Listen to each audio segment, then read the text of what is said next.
एकदम सोप्या पद्धतीने आपण आलू पराठा बनवणार आहे। बटाटे मी उकडून घेतलेत, सोलून घेतले, हिरवी मिरची, आलं लसणाची पेस्ट, हळद, जिरं, मोहरी, पीठ मळून घेतले। बटाटे आपण किसून घेऊया। सगळे बटाटे मी किसून घेतले।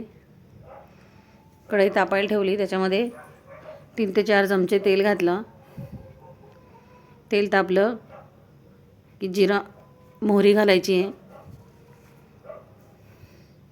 मोहरी तडतडली, आता जिरं घातला। आलं लसणाची पेस्ट घालायची 2 चमचे। हिरवी मिरची घातली मी 2 चमचे। चांगलं परतून घेऊया।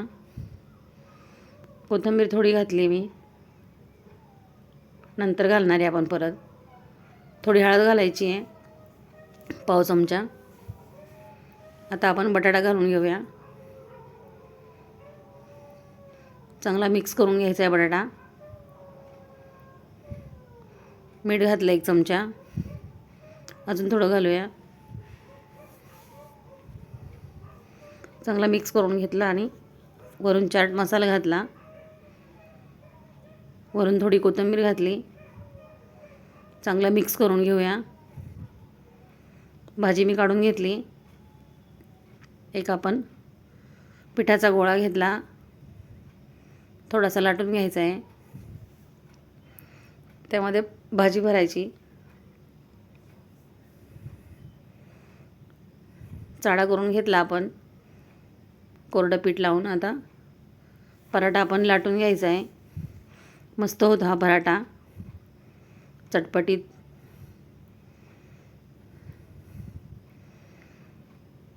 परत मध्ये मध्ये कोरडं पीठ लावून लाटून घेतलं आहे मी।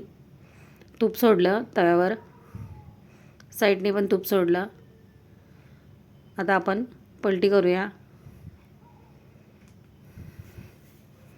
मस्त खरपूस भाजून घ्यायचा आहे तव्यावर। छान होतो हा पराठा। वरून तूप घातलं आहे थोडंसं, सॉस बरोबर छान लागतो। तुम्ही पण करून बघा आणि खाऊन बघा।